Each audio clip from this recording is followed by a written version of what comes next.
Some people are naturally good at finding the gist of a written piece. And the people we find with the most talent for this tend to be dyslexic. That's right. If you're like me and 10% of the population thought to have this disorder, congratulations. You are naturally equipped to quickly get the gist of written works. Merriam-Webster defines gist as the main point or part. It's the essence. It's what the author spent all that time and all those words trying to deliver to you. Being able to get the gist allows you to read more efficiently and more effectively. It allows you to read with purpose. Most people read by looking at every word, every sentence, every paragraph as its own independent piece. This is the equivalent of listening to an orchestra play and trying to isolate every note of each instrument independent of one another. Not only is this a very inefficient way to listen to music, it also misses the point of what the composer and the conductor are trying to deliver to you. They wanted you to get the gist, the moment, the mood, the message of the music. Such is the case in reading. If you concentrate too heavily on each piece in isolation, you can easily miss the message the author was trying to portray. Getting the gist guides you through the process of reading. It allows you to put together the pieces of the puzzle the author is weaving for you. It allows you to stay with the author for the entire piece, eliminating the need to go back and reread information. It helps you place the author's work not only in short-term but long-term memory by more quickly linking it to other information you're familiar with.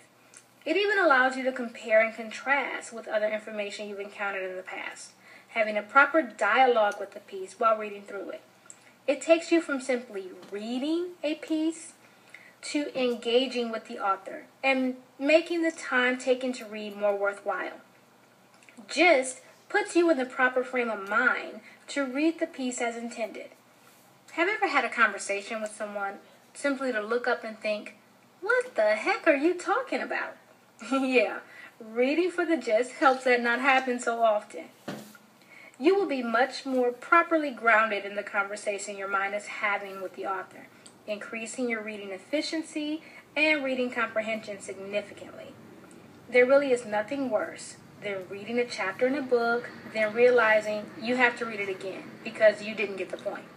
And when you're taking a timed test, from a CLEP exam to the SAT to a final exam, you don't have the option of having to reread passages. You have to get the point the first time you read through a passage. So, now you know what gist is, and you're convinced you want to get good at finding it. How do we help that happen? I'm going to give you 4 steps to improving your reading and helping you quickly and efficiently find the gist of a piece of writing, no matter if it's a paragraph, a blog, a chapter in a book, or an entire textbook. The first step in improving your speed when getting the gist is whenever you're reading a piece, no matter the length, you should always be asking yourself, what is the point? What is the author trying to say? Is the author's message making sense?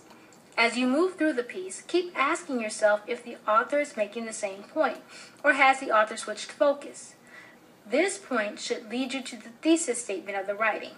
If the thesis is not explicit, try to figure out how you would define it yourself. The second step is foreshadowing, where you try to guess where the author is going with the piece. Once you think you have the gist, think about what's the next thing the author would do to prove their point. Now, you don't have to be right. This isn't about being able to always know exactly what somebody's going to say next.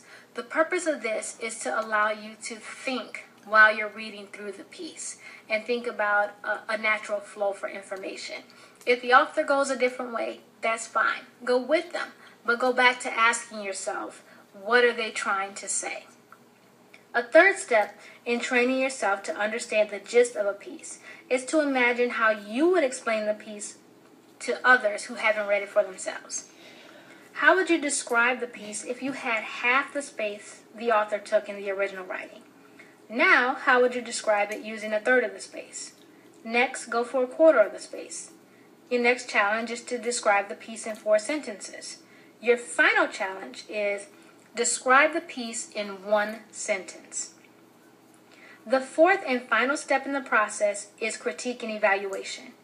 As you look at what the author seemed to be trying to say, were they successful in saying it? How could they have been more clear in their point? Were they concise enough, or did they actually need more depth?